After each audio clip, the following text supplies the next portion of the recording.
네, 싸대기 시작하겠습니다. 진행은 우리 백자님이 해주시겠습니다. 네, 안녕하십니까. 마이크가 안 켜졌군요. 목소리 나오고 있습니까? 네, 네, 여러분 안녕하십니까. 가수 백자입니다. 네, 오늘 싸대기 김태형 선생님 나오셨습니다. 안녕하십니까? 네, 안녕하십니까. 예, 선생님 뭐 어떻게 살아 계셨군요.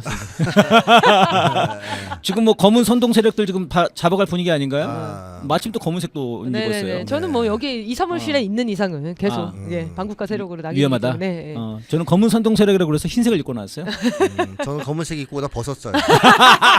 더워서. 더워서. 네, 이 잡혀가지 않을까 이런 아주 걱정이 많이 드는 전쟁이 아주 임박한 그런 상황에서 오늘 싸대기 또 함께 해보겠습니다. 첫 번째는 선생님 노벨상. 네. 야, 우리나라가 이 노벨상 두 번째죠. 네, 그 한강 작가의 소년이 온다. 네, 노벨상을 받았는데 좀 어떻게 보셨습니까? 뭐 윤석열 정권이 제일 싫어할 만한 작가 중에 하나가 한강 작가 아니겠습니까? 그래서 노벨상 쪽에서 윤석열을 싫어하는구나. 스웨덴에서. 네. 물론 이제 다른 분들 말씀하신 뭐 한국 문학의 쾌거니 뭐 이런 거는 다 당연히 이제 동의하고요. 노벨상 쪽에서 윤석열한테 유감이 있는 거 아닌가 이런. 그럼 스웨덴에서 노벨상으로 윤석열 싸대기를 날린 거다 이거는. 네, 싸대기를 한대 매겼다. 세게 날렸다. 네. 전 세계가 뭐 일심단결이네요. 그러면. 네, 반윤 전차네. 네. 전 세계가 섰네요. 이게 다 우리 여론조사를 보는 모양인데 스웨덴도.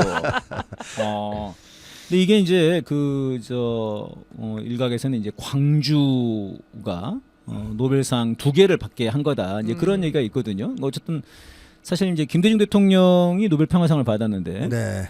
뭐 김대중 그럼 광주다 이렇게 얘기를 하지만 사실상 이제 광주 시민들이 정말 현명하시지 않습니까? 정치인을 끌어당기고 키워주고 네. 또 정말 올바른 길 가지 않으면 과감하게 또 버려버리지 않습니까? 네. 뭐 안철수나 이런 애들은 그냥 사정없이 내쳐버리고요. 네. 사실 서구의 지식인들 약간 네네. 그리고 진보적인 성향이 있는 지식인들한테 광주 항쟁은 파리 꼬민에 비교됩니다. 그러니까 파리 꼬민 이상으로 평가해요.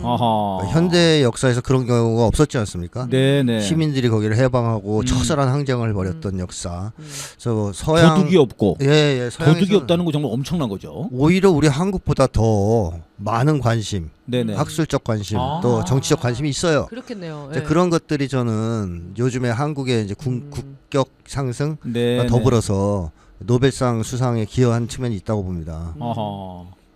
야, 그러니까 이게 참 이 광주 정신이라는 게 정말 세계적인 그렇죠. 세계사적 의의가 있는 세계사적인 거죠. 의의가 있는 거죠. 예. 아니 사실은 그 지금도 봐도 외국은 뭐 이렇게 폭동 같은 거 일어나면은 일단 차부터 부셔야죠. 차 부시고 불 지르고 방어하고. 미국은 그 뭡니까? 털어야죠. 제일 가게. 인상 깊은 게 가게를 차단을 내리던데 맞아. 내리고 네. 막 그 열쇠 채우고 네. 네, 다 털어가잖아요. 다 털어가고. 근데 네. 우리는 진짜 광주에서는 그 주먹밥 네. 정신이죠. 밥 만들어 가지고 이렇게 맞습니다. 막 나누고 범죄자들이 자진해서 헌혈하고 헌혈하고 네. 사회 가장 밑바닥에 네. 있는 분들이 정말 그 무장을 함께 했는데도 나누고. 사고가 없었고. 네. 그런 그래서- 거는 세계에서 봤을 때는 무장을 했는데도 사고가 없었다. 그쵸. 네, 그리고 뭐 자치를 했잖아요. 네. 한동안.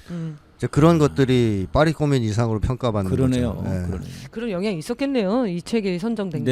네네. 네. 윤석열만 몰랐던 거예요. 근데 네. 우리나라에서 보도할 때는 채식주의자만 쫙 보도하더라고요. 네. 처음에는. 근데 이제 국민들 그랬어? 처음에 첫 소식을 딱 나왔을 때는 네네. 보도가 채식주의자를 쓴 한강 노벨 문학상 이렇게 나왔어요. 아. 그래서 애써 감추려고 했구나. 감춘 거죠. 근데 감춰지지가 않는 거죠. 국민들이 다 열광하고 다시 그 이후에 이제 분석 기사들은 소년이 온다 내용들이 많이 나왔죠. 그러니까 이게 그 윤석열이나 애들 입장에서는 정말 곤혹스러웠겠습니다. 그러죠. 이게 소년이 온다가 사실 이제 5.18이 온다가 된 건데 네. 그 작가도 그렇게 얘기를 하더라고요. 이제 젊은 사람들에게 이 5.18을 알릴 수 있는 그런 계기가 됐으면 좋겠는 심정으로 이걸 썼다고 하더라고요. 네. 네, 참 그런 게 이번에 아주 제대로 적중을 한 것 같습니다. 네. 이게 지금 그 부친인 한성원 작가, 네 이분이 그 아재 바라아재 쓰신 네. 그 소설가 분이신데 이분이 전원에 이제 그렇게 말을 했습니다. 그 딸이 한 말이 한강 작가가 한 말이 이 세계 곳곳에서 전쟁이 치열해서 날마다 죽음이 실려나가는데 무슨 잔치를 하겠느냐 이렇게 얘기를 했다고 그래요. 네. 이 말이 또 굉장히 진짜. 감동적이었습니다. 맞습니다. 네네. 뭐 김건희가 노벨상 아니라 그냥 별거 아닌 상 받아도 네. 대대적인 파티 같은 거 했을 거 아닙니까? 난리 났죠. 신나서. KTV에서 또 공연했죠. 또. 네. 네, 공연했죠. 그러니까 소록도 가서 또 공연했을 거고요. 맞아요. 네, 네. 김건희는 뭐 누가 죽든 말든 신경 안 쓰니까. 근데 지금 현재 전쟁 중에서 특히 중동 사태가 심각하지 않습니까? 네, 네. 그러니까 이스라엘이 정말 잔인한 인종 청소, 네. 인종 학살을 하고 있습니다. 사방팔방 쳐들어가서 사람들을 때리고 막 무리로 죽이고 있는데 뭐 여성 아동 할 거 없이 학살하고 있거든요. 맞아요. 그리고 그 배후에는 미국이 있고요. 예. 그러니까 이런 상황을 한국인들이 애써 외면하고 눈 감고 있는 측면도 있죠. 네. 사실 강력하게 항의를 해야 될 상황인데 전 세계적으로 그래서 이스라엘의 전쟁 행위를 반대하는 시위가 막 벌어지고 하지 않았습니까? 네.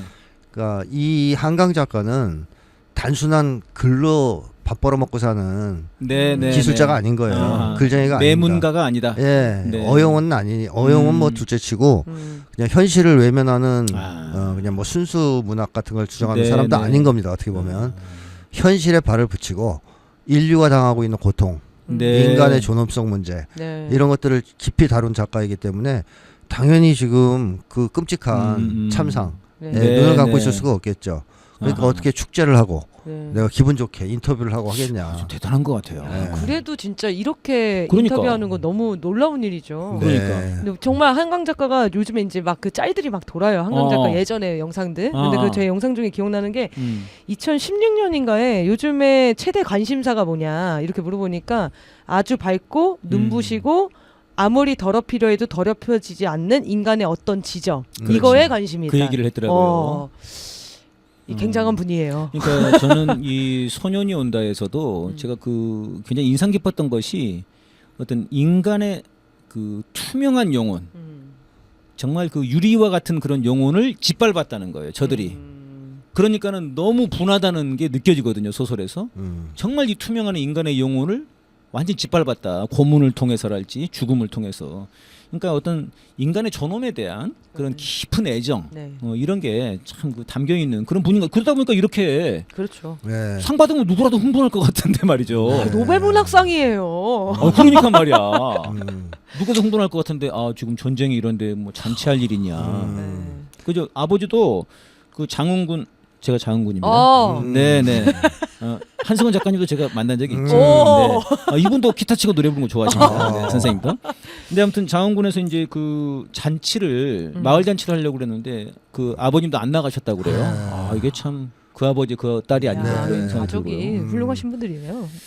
그 방금 뭐 아까 김건희 말씀하셨는데 저도 딱 그 생각이 들더라고요. 김건희는 이게 뭔가 파고 들어가면 들어갈수록 더러운 것들이 나오지 않습니까 이게? 뭐 거꾸로 얘기하면 더러운 곳엔 김건희가 있다. 더러운 바로 그곳에. 반대네요, 반대.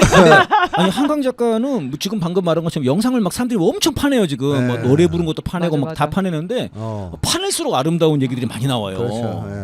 막 글 일화 같은 것도 많이 나오고 글 문구 같은 거 요즘 엄청 돌거든요. 참 좋더라고요. 뭐 그러니까 아름다워 보이려고 네네. 억지로 쇼를 하면 더러운 것만 나오는 거고 네네. 원래 아름다운 사람은 그런 쇼를 안 하거든요. 그러니까 나중에 파도 다 아름다운 거예요. 그러니까 사람이 상 받으려고 글 쓰지 않고 또 주목 받으려고 노력하지 애쓰지 않고 자기 갈 길을 묵묵히 가면 저는 이런 결과 좋은 결과가 있다고 생각합니다. 야, 이건 시사하는 바가 큰 것 같습니다. 우리 그 문학계에도 참 좋은 것 같아요. 그러니까요. 우리 앞으로 그 문학을 하는 사람들에게도 좀 좋은 귀감이 되지 않을까 그런 생각이 들고 윤석열이 이제 SNS에 글을 쓰긴 썼습니다. 선생님 안 쓸 수는 없잖아요. 싸대기는 맞았지만. 그러니까요. 그래서 일각에서는 이게 지금 축하글이냐 이거 AI가 쓴 거 아니요? 영혼 없는 축하글이죠. 네. 정말 쓰기 싫은데 네네. 써줘야만 하는 상황. 그래서 AI에 돌렸을 수도 있고 실제로 돌렸을 수 있다. 또는 주변에다가 부탁했을 수도 있죠. 네. 야 이거 좀 써줘. 근데 사실 AI가 썼다고 해도 다 믿을 정도로 진짜 영혼 없는 축사예요. 네, 그러니까 대단하더라고요. 전혀 축하하지 않는 듯한 축사. 네. 근데 마지막 저는 문장이 좀 흥미로웠어요. 너무 AI가 쓴 게 티가 나면 안 되니까 마지막 한 문장을 누가 붙인 것 같아요. 네네. 앞으로도 훌륭한 작품으로 전 세계 독자들에게 많은 사랑을 받으시길 바랍니다. 네. 이상하지 않아요? 이상해요. 네. 아니 보통 축하할 때는 앞으로도 훌륭한 문학적 성취를 이루라든가 아니면 더 좋은 작품으로 인류에 공헌하시라든가 이런 쪽으로 얘기하지 더 많은 사랑을 받으라고? 자, 사랑받기 하면 누가 떠올라요? 윤석열이죠. 김건희죠. 김건희가 썼다? 윤석열은 안 맡기고 김건희는 사랑받기. 네. 그러니까 김건희가 한마디 덧붙인 거 아니야 마지막에 자기식으로. 그런 거다. 아유 더 소리 다 많이 써서 사랑 더 받으세요. 아유 참 부러워라. 부럽네요 이런 거. 열받아라. 나한테 와야 되는데 저게. 그러니까. 자 이제 저는 AI와 김건희 합작품 아니냐. 축사가. 야, 또 그런 게 있네. 아니, 김건희가 또 이 워낙 돋보이고 빛나는 거 좋아해가지고 또 사실 예술 쪽에도 발을 들였잖아요. 그래가지고 그 미술 아주 거장들의 그 전시회 같은 걸 많이 유치했다고요. 성형 예술도 있죠. 야, 이건 선생님, 예, 오늘 방송 진행 좀 어렵네요. 외신에서도 높게 평가한 거 아닙니까? 네. 또 예술, 성형 한국의 예술. 성형의 기술이 높아서. 예, 굉장히 충격을 받았습니다. 아니, 그러니까 이제 이런 그 허영적인 그런 어떤 그림 전시회 이런 것과 정말 방금 말씀하신 묵묵한 어떤 글쓰기 이런 것의 차이도 좀 있는 것 같습니다. 네. 예, 근데 이제 이게 또 최근에 근데 주목받은 그 게 한동훈이 얘기한 걸 왜 안 가져오셨어요? 뭐였어요? 한동훈이 그 반응했잖아요. 네, 그놈. 자기 오디오북으로 접했고 집에 가서 또 오디오북 듣겠다면서. 그놈 아니 미친놈이에요. 저 이렇게 막말을 하면 안 되는데. 네, 선생님 오늘 좀 심하시네요. 왜 그러냐면 아니 근데 그 입장글을 보잖아요. 욕이 절로 나와요. 그래, 왜 여기 나와? 아니 읽었다는데 그 왜? 이미지 있습니까? 이미지 좀 찾아주세요. 읽었다는데 왜 여기 나와? 오디오북으로 읽지 않았대. 책을 읽지는 않았어요. 아니 들었어? 그러니까 제가 말씀드릴게요. 찾으실 동안에 네. 첫 마디가 뭐냐면 한강 작가를 자기가 옛날에 오디오북으로 들었다는 거예요. 목소리를.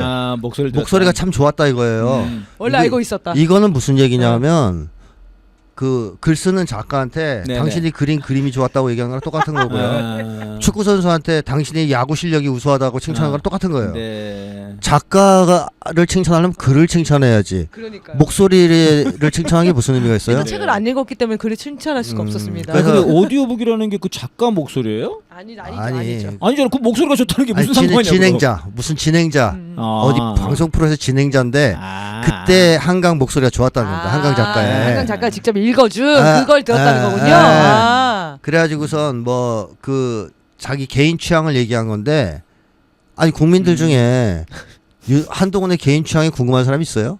예. 걔가 목소리를 좋아하는지 머리털을 좋아하는지 그런 걸 우리가 알고 싶어 하냐고요. 그러니까 나왔네요. 이봐 책은 안 읽었다고 자백했어요. 그렇죠. 책이 아니라 진행자로서 접했다. 오디오북 목소리가 진행자로서. 참 좋았다. 그러네. 책에 대한 내용이 아니었군요. 아니에요.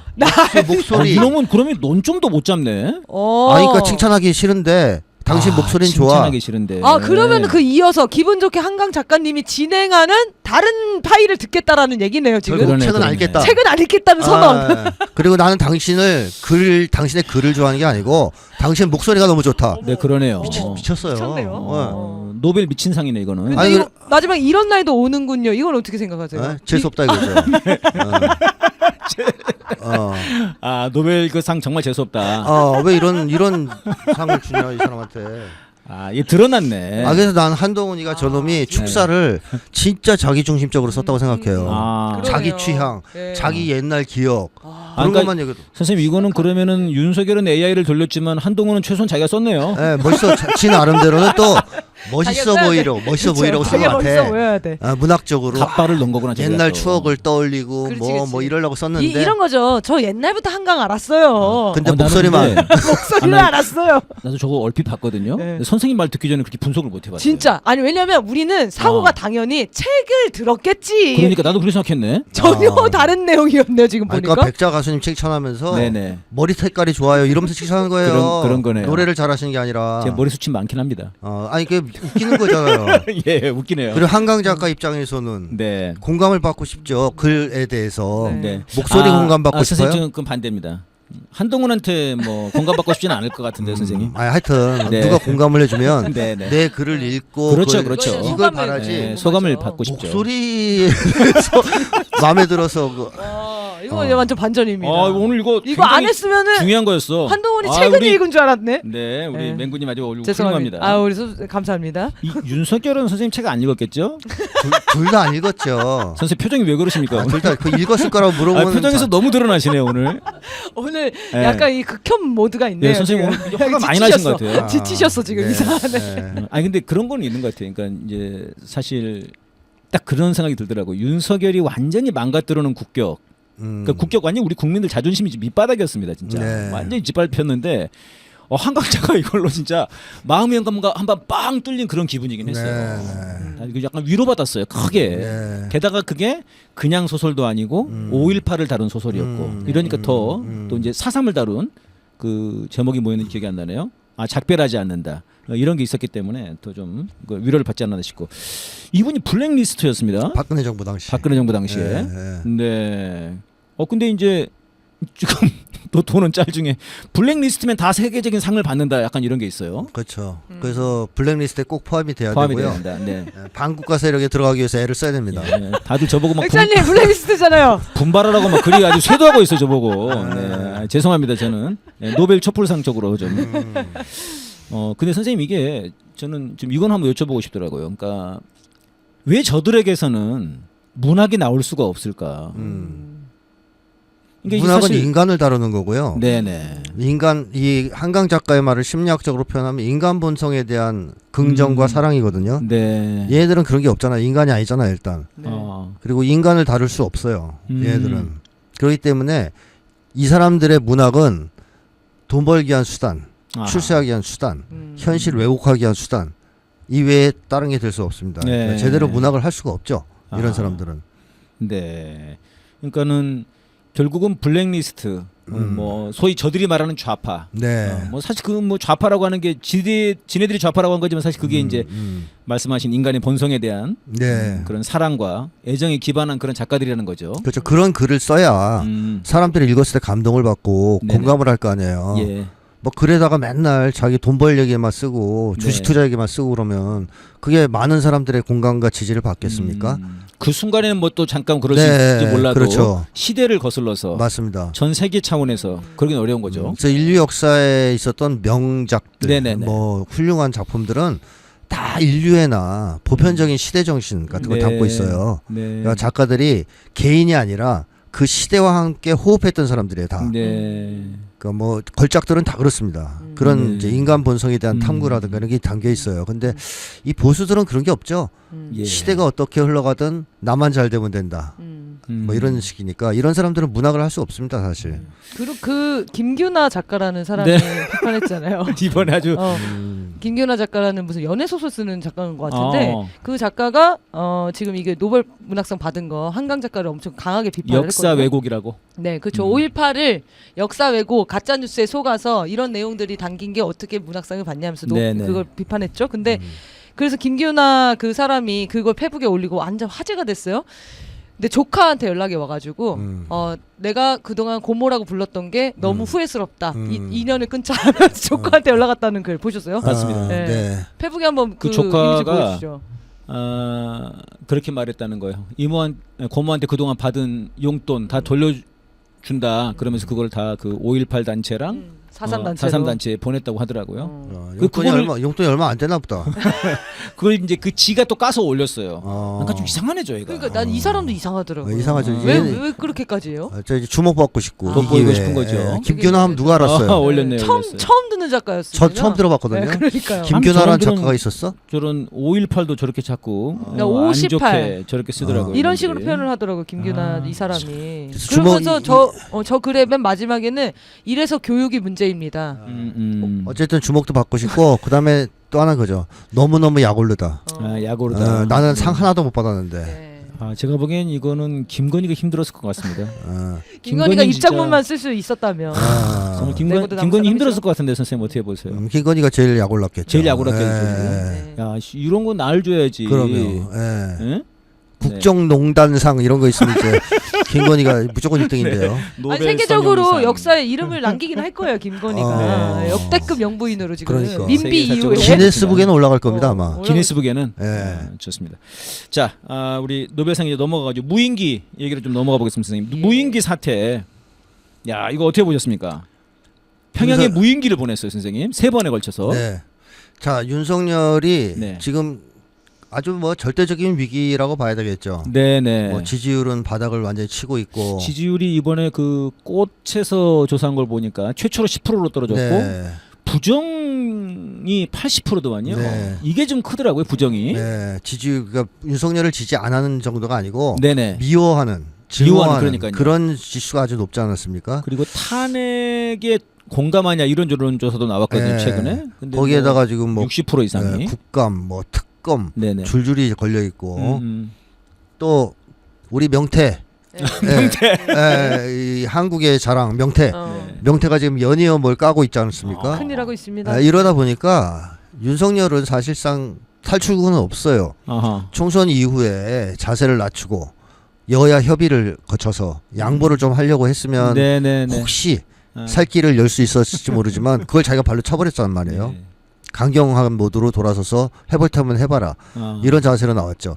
그래서 그때 많은 사람들이, 저를 포함해서 많은 사람들이 저 윤석열이가 전쟁을 해서 예. 이 문제를 해결하려고 하는구나. 네네. 왜냐하면 방법이 없으니까. 네. 네. 그래서 윤석열이 시도한 게 삐라일 거고요. 처음에 아하. 삐를 막 보낸 거예요. 보낸 쏴라. 거. 제발 네. 쏴라.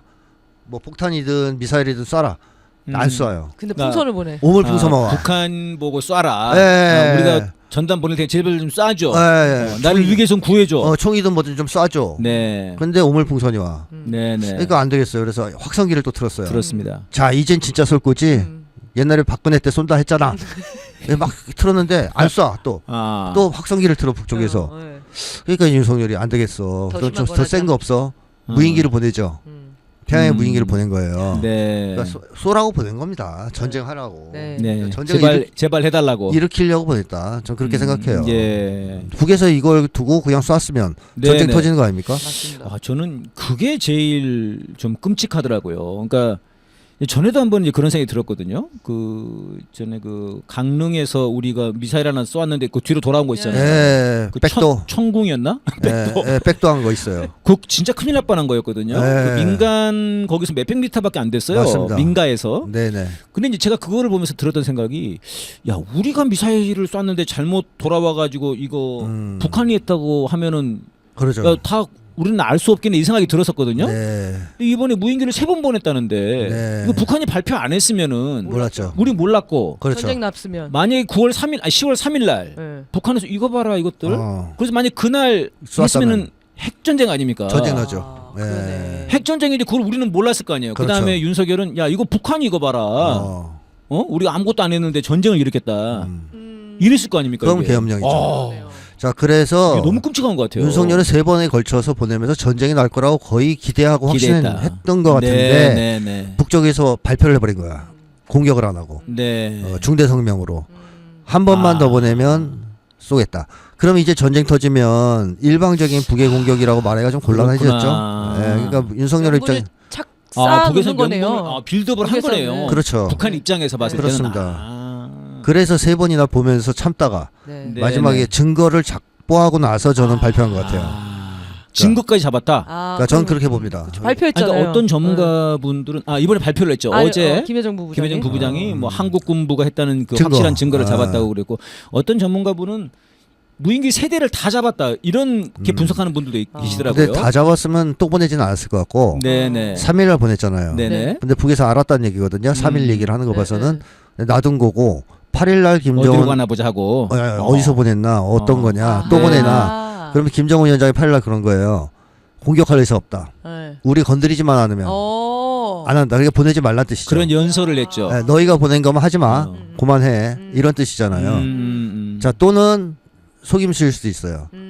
무인기 보낸 사실을 모르는 것처럼. 모르는 것처럼. 그럼 남쪽에서는 무사히 갔다 왔으니 한 번 더 보내. 모르는 애들이. 네, 9일날 이러면서. 또 보낸 거죠. 네, 찍었어요. 그걸 사진으로 찍었죠. 네. 그때도 저는 납포나 추격을 안 한 것 같아요. 아하. 그게 또 보낸 거죠. 다음날. 자꾸 성공하니까 재밌잖아. 그렇구나. 그때 제가 볼 때는 10일날 거는 잡지 않았을까. 준비하고 있다가. 그게 김여정 부부장이 어제 얘기하는 말한 증거가 아닌가. 그럴 가능성이 있습니다. 선생님 말씀 마지막 거만 잡은 거 아닌가. 그럴 가능성이 높다. 네. 네.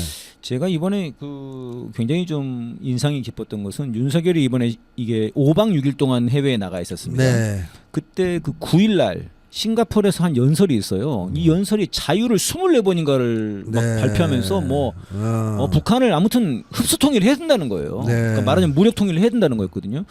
와, 얘가 왜 밖에 나가서 이렇게까지 쌤 연설을 하나 궁금했어요. 근데 보니까 그날 보냈더라고요. 그렇죠. 무인기를. 네. 그리고 그 다음 날이 아세안 회의였어요. 정상회담이 쫙 있었습니다. 그때 그 일본의 그 약간 욕 같은 그 총리 이름 있잖아. 예. 이시 네, 시게루인지 뭔지 하여튼 시게루. 네. 시루떡? 네, 시게루. 다른 사람. 네. 예. 네. 근데 아무튼 그 정상회의가 쫙 잡혀 있었거든요. 네. 그래서 이게 만약에 북한에서 이거를 전쟁으로 받았다면 네. 그 자리에서 국제적으로 그렇죠.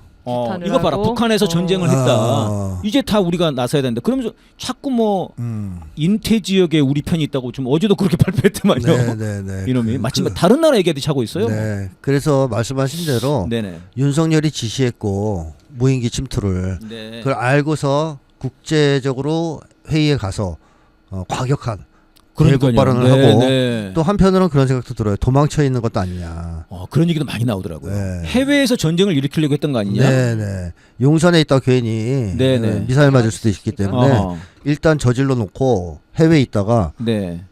미사일 다 떨어지고 난 다음에 약간 진정 국면에 들어오려고 했던 거 아니냐 네. 하는 의심도 들죠. 너무 합리적인 의심이죠. 윤석열이라면 충분히 할 수 있는 일이다. 김건희랑 또 같이 있으니까. 그러니까요. 네. 그리고 이제 또 어떤 분은 이제 이게 3일과 9일이 한국의 휴일이니까 또 이제 뭐 휴일날 맞춰서 또 북한에서 전쟁했다는 식으로 하려고 했던 거 아니냐 이런 이제 주장도 있더라고요. 자, 근데 어쨌든 다 물 건너갔어요. 예, 물 건너갔습니다. 왜냐하면 북에서 바로 군사적 대응을 하지 않고 중대 성명 발표를 하고 했기 때문에 지금은 상황이 조금 바뀌긴 했습니다만 어쨌든 이제는 전쟁의 문턱이 극적으로 낮아졌다고 볼 수 있어요. 그러니까 윤석열 입장에서는 전쟁은 하고 싶으면 너무 쉽게 할 수 있게 된 거예요. 북에 무인기만 한 번 더 보내면 되는 거죠. 뭐 그 손으로 이렇게 날리든 그쵸. 아니면 뭐 뭘로 날리든. 그거 어떻게 보십니까? 다시 날린다? 저는 만약에 제지가 들어가지 않는다면 제지라면은 미국의 제지? 미국이나 뭐 그 국민들의 탄핵 이런 걸 통해서 제지가 되지 않는다면 또 날린다고 봅니다. 윤석열은 또 날린다. 네, 왜냐하면 윤석열은 전쟁을 원해서 지금까지 이렇게 한반도 정세를 고의적으로 악화시켜온 거 아니겠습니까? 근데 이 마지막 단계에서 멈출 리가 없죠. 그러면 살 길이 열리나요? 열리지 않죠. 윤석열은 어떻게든 해야 됩니다. 지지율이 더 떨어질 거고요. 명태균은 자꾸 폭로하고. 그렇습니다. 그래서 저는 윤석열이 가만 놔두면 반드시 시도하려고 할 것이다. 이렇게 이제 보고 있거든요. 야, 그럼 이게 지금 이제 점점 더 전쟁으로 다가가고 있다고 하는 말씀이시네요. 네, 그렇죠. 근데 이게 신원식이도 이게 자꾸 북을 자극하는 말을 해요. 그러니까 북한이 자살을 결심하지 않을 것 같으면 전쟁을 일으키지 못한다고 얘기를 하거든요. 그러면서 뭐 현무를 보고 북한이 섬뜩함을 느꼈을 거라고. 괴물 미사일. 어떻게 보십니까, 선생님? 현무를 보고 섬뜩함을 느끼면 북의 핵 방사포를 보면 그냥 심장마비로 죽겠네요. 현무가 8톤인가? 아마 탄두 중량이. 근데 600톤인가 그래요. 방사포 전술핵탄이. 비교가 안 되거든요. 그러니까 김여정 부부장도 그런 얘기를 했잖아요. 남쪽 것들은 재래식 화약을 많이 뭉치면 핵으로 변이되는 줄 아는 것 같다. 이런 식으로 조롱했지 않습니까? 핵무기에는 어떠한 재래식 무기도 필착할 수가 없어요. 이거는 상식이죠. 근데 이쪽 사람들은 현무 가지고 겁을 먹을 거라고 얘기하는 거는 그게 이제 북쪽에서 오죽하면 김정은 위원장이 뭔가 온전치 못한 인간이라고 해서 윤석열을 온전치 못한 것 같습니다. 그 동의할 수밖에 없어요. 매우 합리적인 의견이죠. 뭔가 온전치 못해요. 지금 하는 말이. 근데 이제 이런 게 사실은 국민의 목숨을 갖고 사실은 장난하는 거지 않습니까? 그렇죠. 그게 문제는. 그렇죠.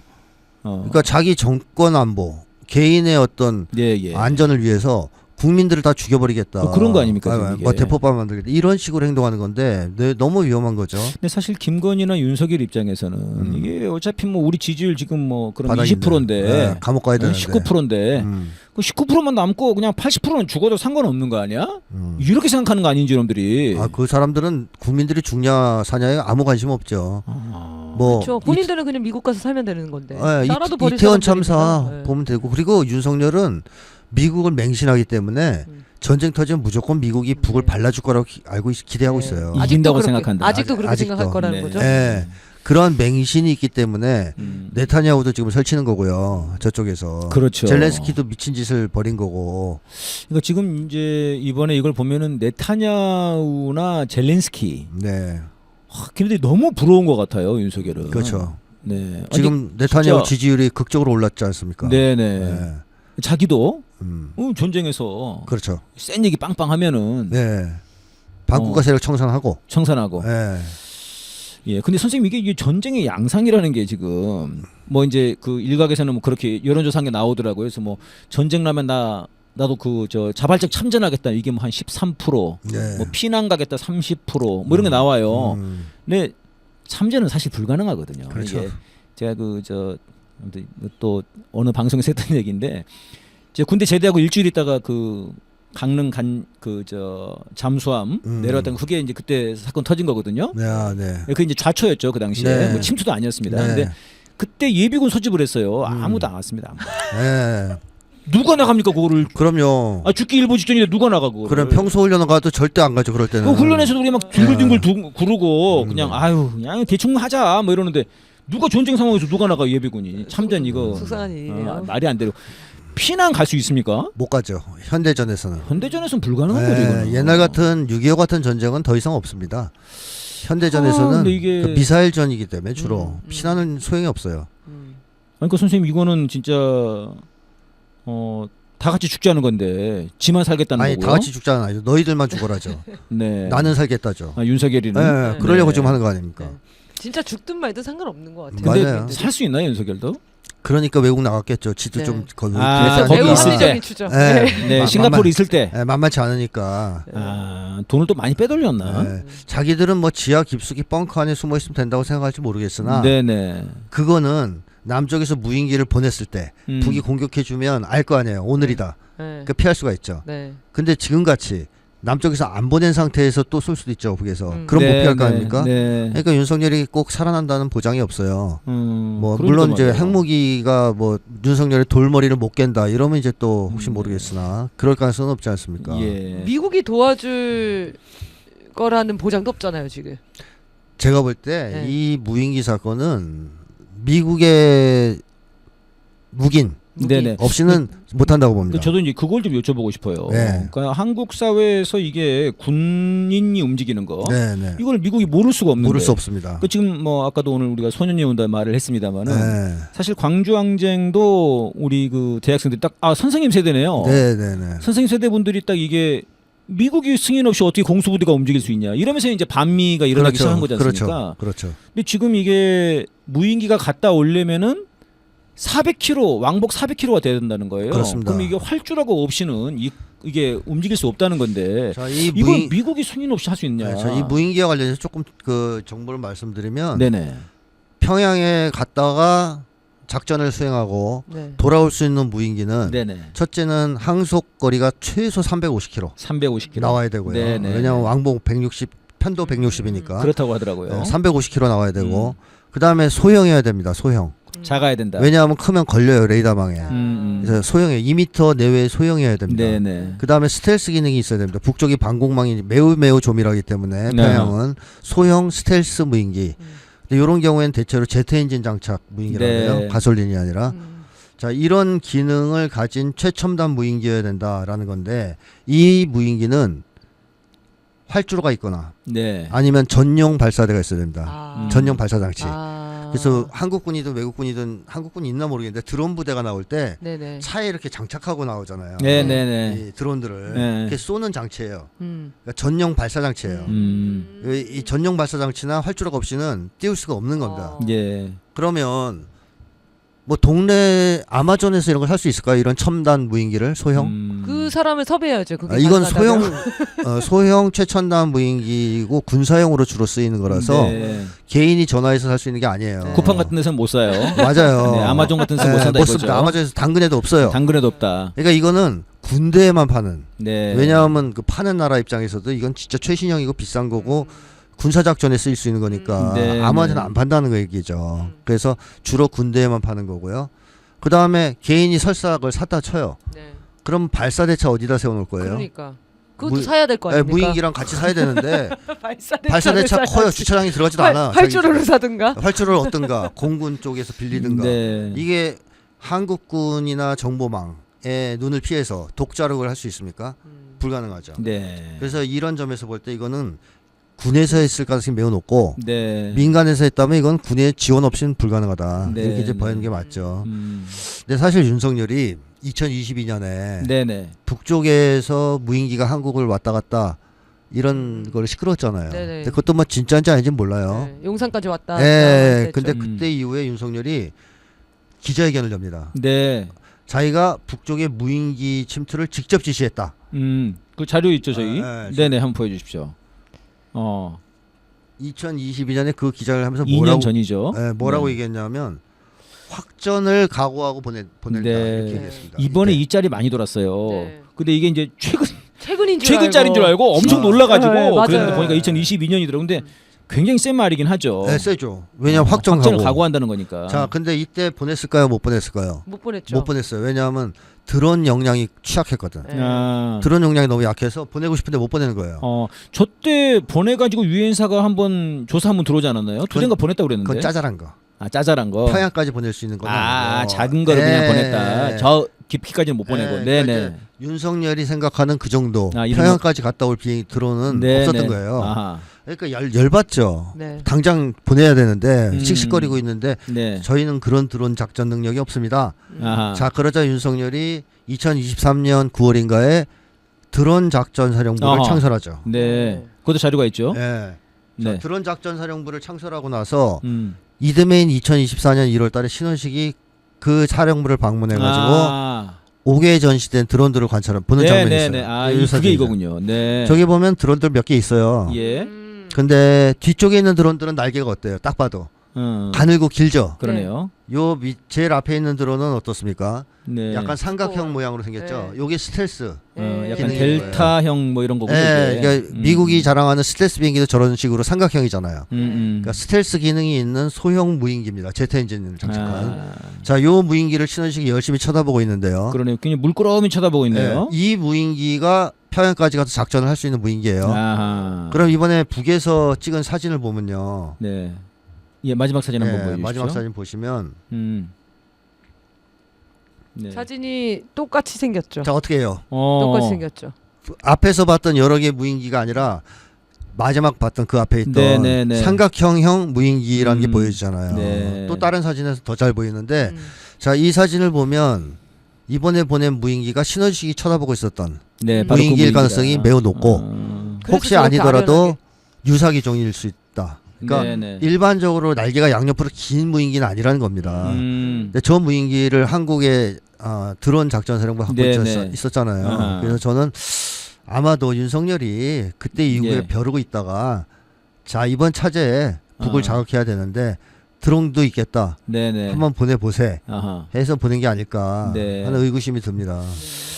그렇군요. 이게 이제 이걸 이제 미국이 몰랐겠는가? 모를 수 없죠. 네, 이제 이런 게 하나가 있고요. 네. 또 일각에서는 이걸 미국이 혹시 보낸 거 아니냐. 그래서 김영현이 청문회에서 처음에는 아니라고 하다가 갔다 온 다음에 확인해 줄 수 없다고 한 게 네. 혹시 미국이 보내서 그런 거 아니냐 뭐 이런 얘기도 있고요. 네. 또 일각에서는 이제 그 전단지 있지 않습니까? 네. 전단지 그 모양이 나왔는데 저도 약간 특이하긴 하더라고. 이게 보면 약간 뭐 글이 많고 보통 얘네들이 보면 막 사진으로 굉장히 자극적으로 보내거든요. 네. 탈북자 단체들은 네. 약간 다르더라고요. 근데 탈북자 단체에서 그 주장을 했습니다. 이건 우리가 보낸 스타일이 아니라. 우린 절대 아니라. 우리가 보낸 거랑 다르다. 약간 이건 약간 그 외국식이다. 외국식이다. 약간 이런 뭐 이런 얘기가 나왔어요. 그래서 뭐 한국군이 보냈든 네네. 아니면 한국군을 이용해서 미국이 지시했든 예예. 미국이 직접 보냈든 네네. 미국의 책임은 면키 어려울 것이다. 저는 그렇게 봅니다. 이걸 몰랐을 리 없다. 네네. 그러니까 이제 북에서도 그 얘기를 한 거죠. 김여정 부부장이. 네, 그 얘기를 했죠. 뭐라고 그러더라? 잡종개를 키운 잡종개. 주인이 책임지라 그랬나? 똥개를 하여튼 네. 똥개 책임은 너네가 잘. 잡종개 똥개. 개가 나오는 건 분명했던 것 같습니다, 선생님. 잡종개 똥개 다 나왔어요. 다 나왔어요? 네. 그러니까 개들이 많이 나왔네. 잡종개를 길들인 사람들이 이 똥개 행동에 책임져라. 뭐 이렇게 이제 나왔습니다. 그러니까 이 얘기는 무슨 얘기냐면요. 네네. 미국은 그런 의도가 있었을 수 있습니다. 이 네네. 무인기를 보내서 전쟁이 터져도 예. 국지전 정도로 끝날 것 같지 않겠나.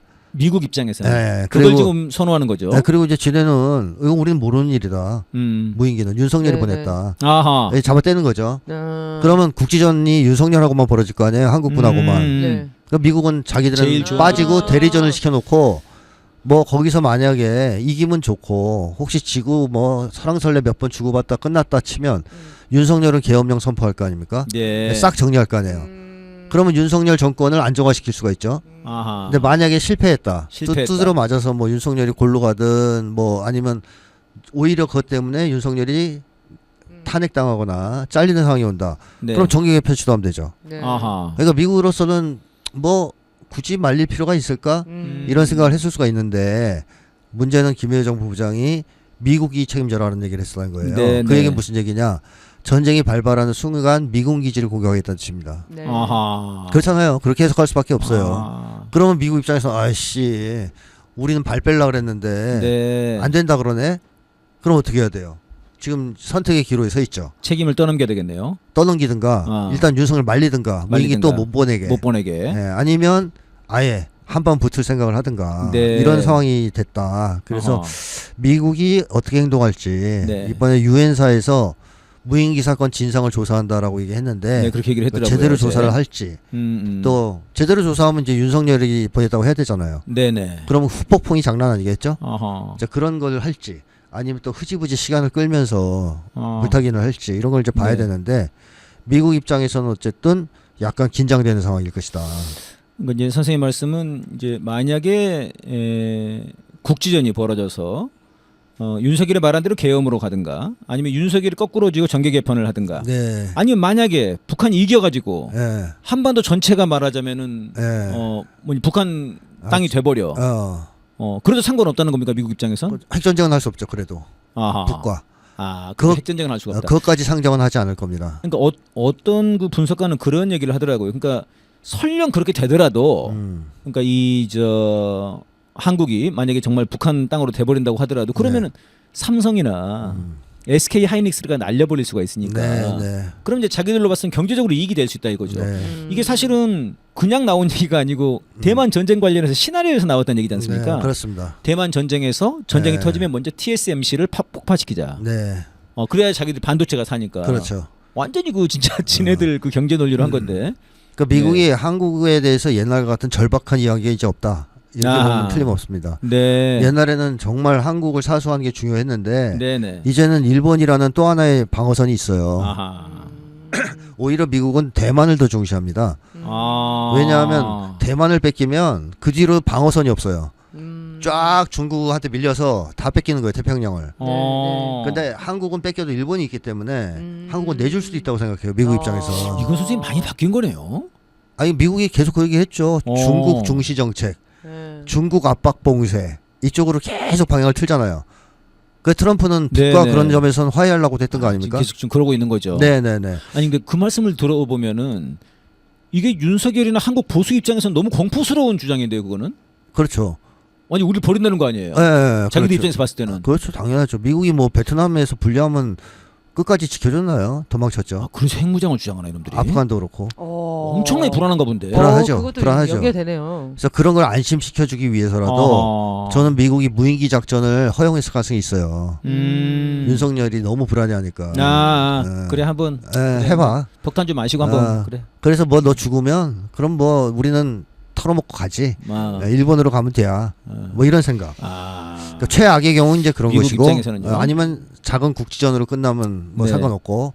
근데 문제는 그런데 이게 국지전으로 끝나겠는가? 그 북쪽에서 주한미군도 칠 거다. 네, 이렇게 네. 얘기를 한 상태라는 게 문제죠. 그러면 이제 미국이 야 이게 주한미군까지 치기 시작하면 자동으로 끌려 들어가는데 네. 이거는 좀 곤란한데 이제 생각이 좀 깊어지겠습니다. 네. 근데 북쪽은 이번에 하는 걸 보니까 그냥 넘어갈 생각은 아닌 듯합니다. 확실히. 네. 그러니까 그 이유 중에 하나로 김여정 부부장의 담화가 이례적으로 4일 연속 나왔잖아요. 계속 나왔죠. 그런 경우는 없었습니다. 그리고 담화의 내용도 내용이지만 길이가 짧아져요. 짧아지더라고요. 기사가 나와가지고 네. 저는 야, 뭐 또 기사가 나오네요. 기사를 쭉 읽는데 끝났어. 전문보다 기사가 더 길어 보니까. 네. 전문보다 전문이 너무 짧더라고요. 아니 처음에는 꽤 길었어요. 네, 맞아요, 그랬죠. 네, 근데 그 다음엔 되게 짧았어요. 네. 미국 책임이다, 딱 이거. 아니 그 전에 그 전에 이제 처음에 나왔을 때는 한 번만 더 하면 일이었거든요. 아. 최후 통첩. 맞아요. 네네. 근데 거기다가 신원식이 막 지졌잖아요. 네네. 무시하는 게 최고의 뭐 방법이니 뭐니 뭐 정권 종말이니 뭐 하면서 네네. 막 막말을 했잖아요. 어. 그러니까 김여정 부장 두 번째는 거예요. 마지막 기회도 발로 차버리는 놈들.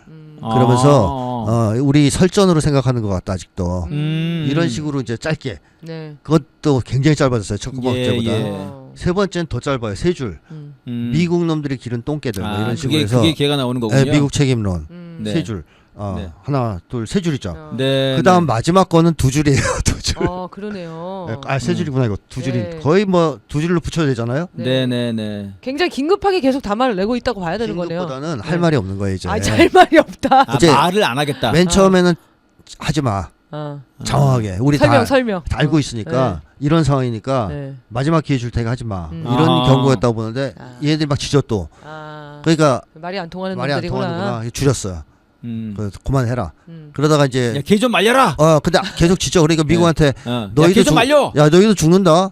개새끼들 지금 단속 안 하면 이런 얘기를 한 거고. 저를 보면서 말씀하시니까 약간 좀 욕하는 것 같네요. 이 담화문의 내용, 대상 이런 게 명백하네요. 그렇죠. 다 하나하나씩. 네.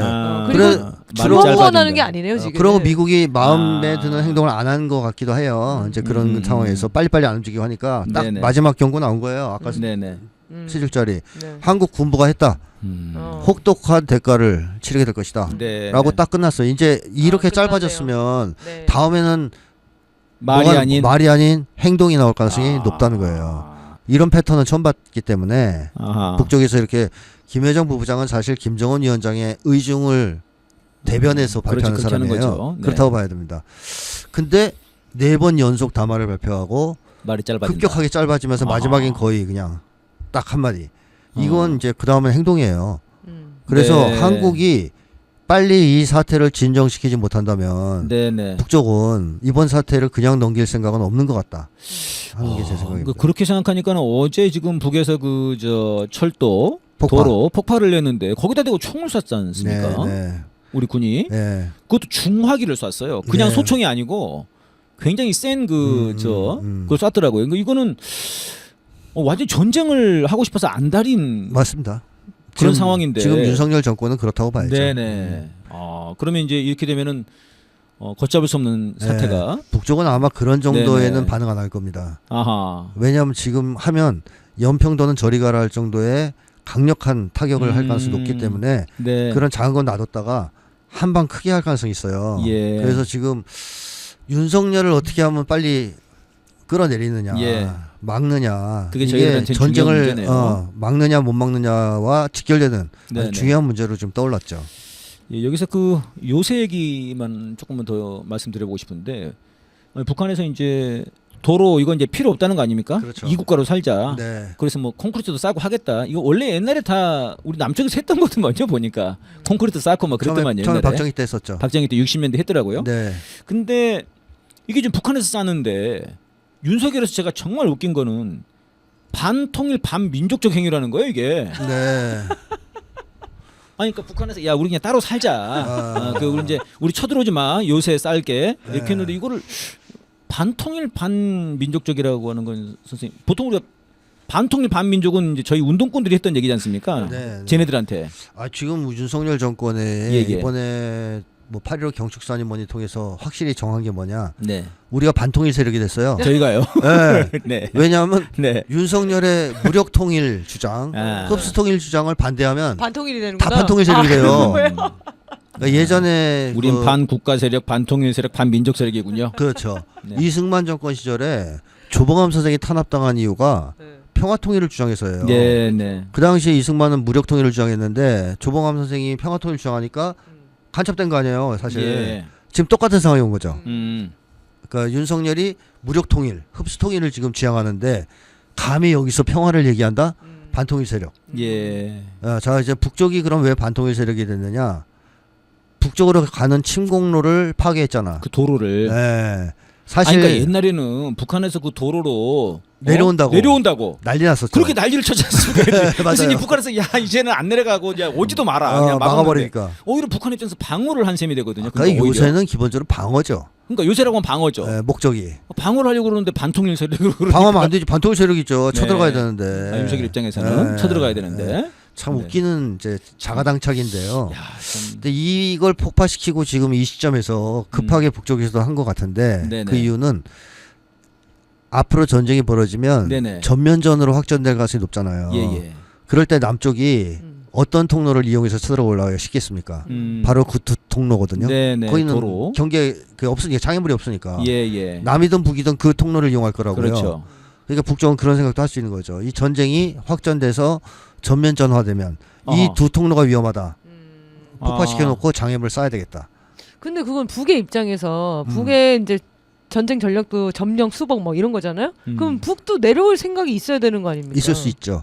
근데 그 벽을 막아가 버리면 본인들도 손해잖아요. 글로 꼭 내려오진 않아도 되니까. 다른 방식으로. 근데 어쨌든 한국의 기갑 부대가 글로 들어올 가능성이 많으니까 일단은 위험 요소는 차단하겠다. 네. 왜냐하면 무슨 짓을 할지 모르니까 현 시점에서 윤석열이. 그래서 윤석열이 부대를 침투시키기 가장 좋은 장소 두 곳을 막아버린 거죠, 사실은. 야, 그런 거군요.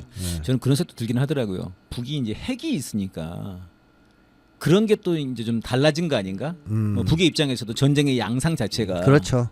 굳이 뭐 재래전으로 할 필요가 없는 거니까요. 맞습니다. 초기부터 핵을 쓰겠다고 공언하고 있었으니까. 그러니까요. 근데 제가 좀 신기했던 것은 트럼프가 이제 이거 요새 이거 관련해 가지고 야 내가 다 해결할 수 있어 이렇게 나왔어요. 근데 트럼프 말 중에 제가 굉장히 인상 깊은 것 중에 하나가 뭐냐면은 이게 북에서 다 막아 가지고 한국이 더 이상 중국과 러시아 이쪽이랑 그 교류할 수 없는.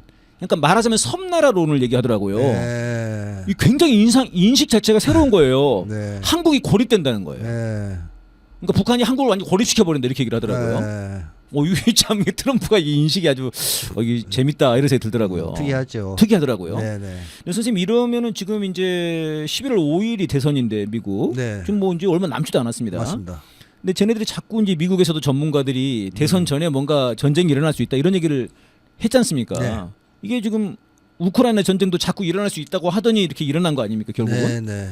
그 지금 뭔가 이번에 이 무인기 사태도 그런 말을 봐도 대선 전에 네네. 미국 내에서 그런 얘기가 파다했어요. 예. 뭐냐면 민주당이 좀 불리해요 지금. 그동안 언론으로 많이 해리스가 이긴 것처럼 떠들어왔다가 최근에 오면서 좀 만만치 않은데 좀 그렇더라고요. 이렇게 나오잖아요. 네네. 근데 사실상 미국 내에서의 여론은 트럼프가 우위에 있다는 것이 확실하기 그래요? 때문에 이번 대선에서 트럼프가 이길 가능성이 있습니다. 네. 그럼 네오콘으로서는 정말 치명적인 타격을 받는 거거든요. 네. 자 그러면 어떻게 해야 되느냐? 확전을 통해서 네네.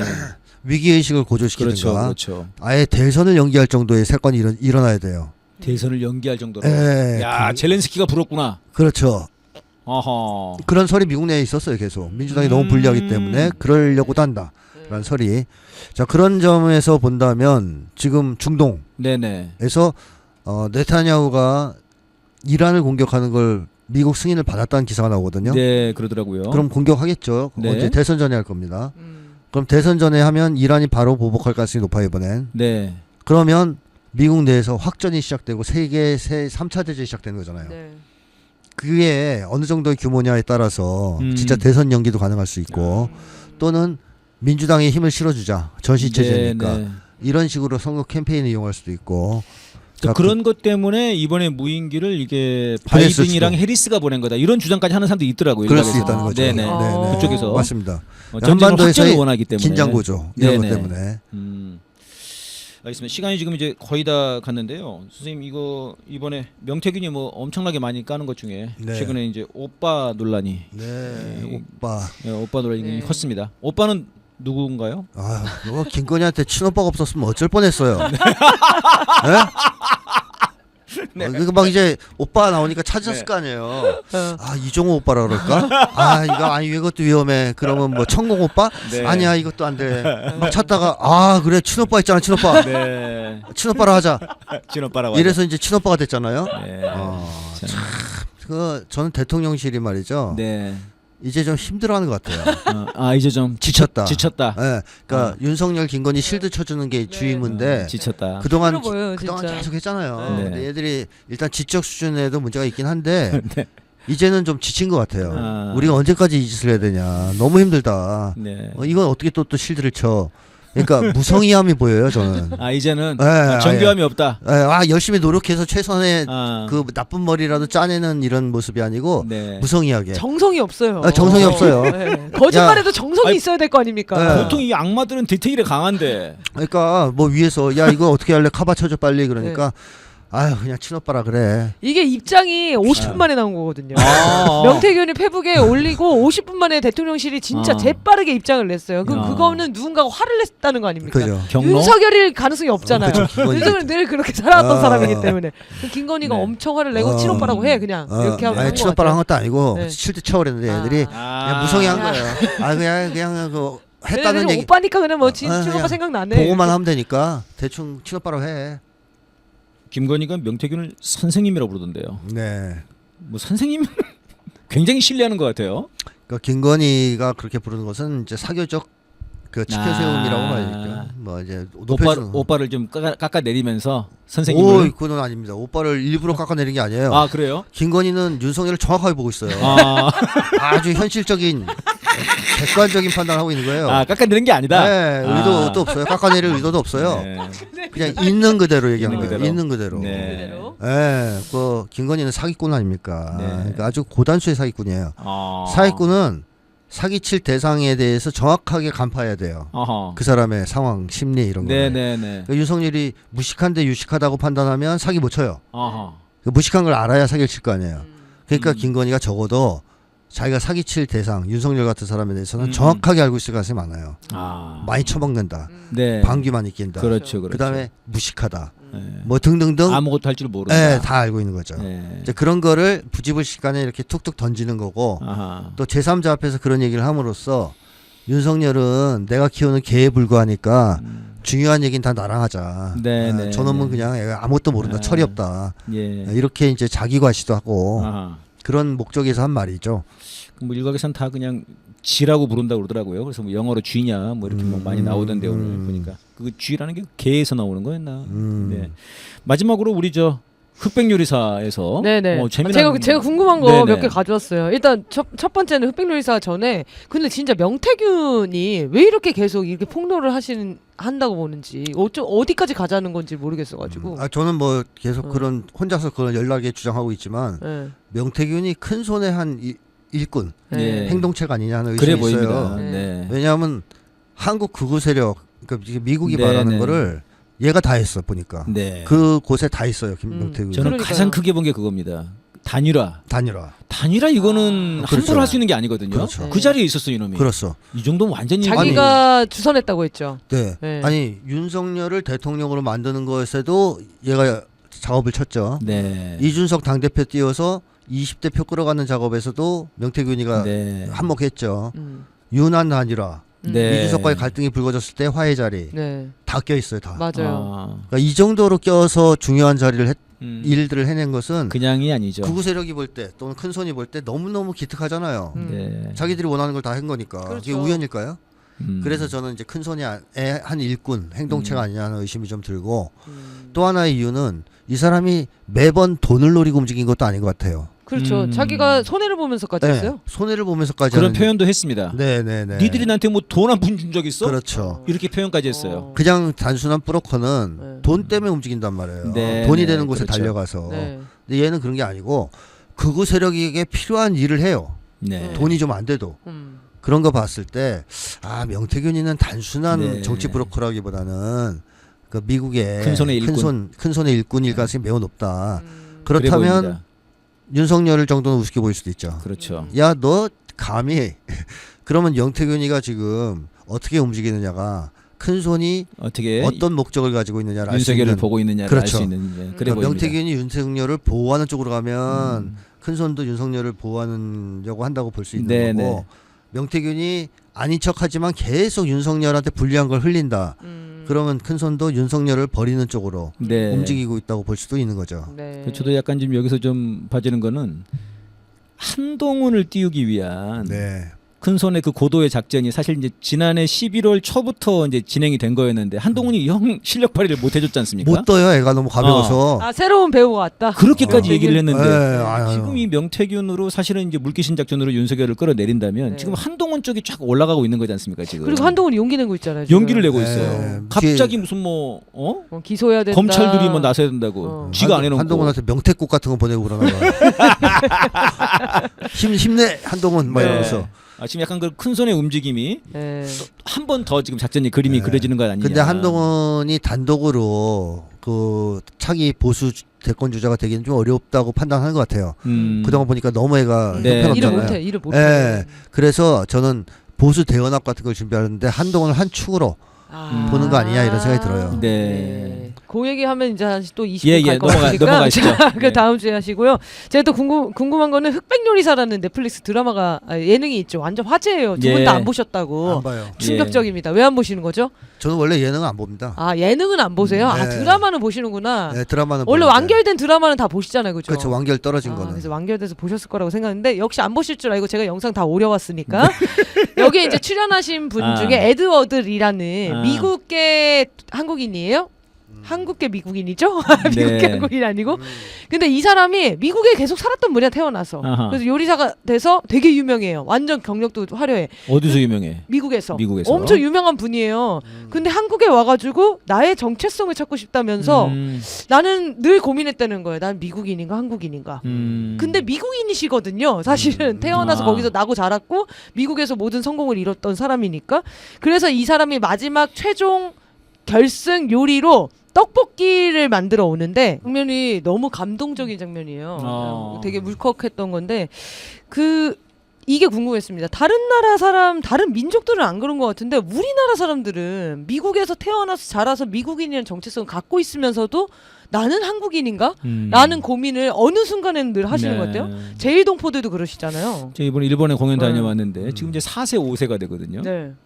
사실 5세 정도면 사실 일본인이죠. 엄청난 거 아닙니까? 네. 엄청난 건데 그런데도 이제 우리 그 한국 사람의 그 조선 사람의 정체성을 갖고 계속 우리말을 배우려고 하고 참 감동적이죠 그런 게. 그러니까 그런 게 왜 우리 민족은 그런가?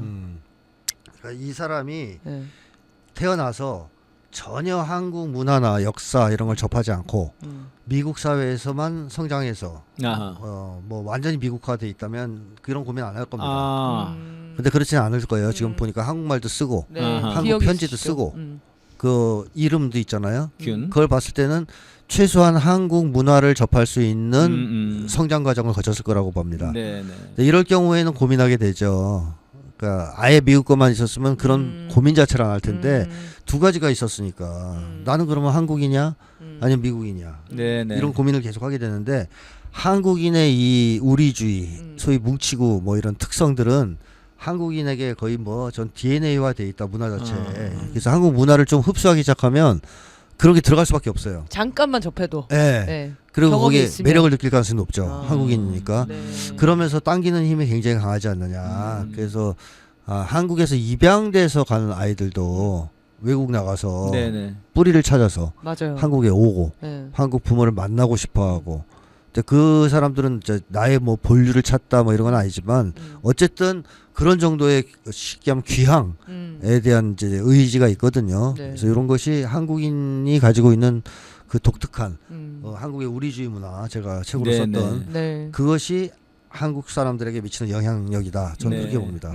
그래서 저분이 여기 와서 요리 프로그램에 참가하면서 모든 요리에 한국적인 요소를 다 담아서 그걸 재해석하는 요리만 하시거든요.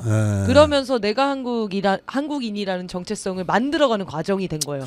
그래서 저분이 결국에는 이제 2등을 하셨어요. 2등을 우승은 안 하셨는데 다 우리 한국인들은 에드워드 리 2등. 그래서 그분이 사실은 진심으로 이 요리 프로그램의 가장 취지를 적합하게 만든 사람 아니냐.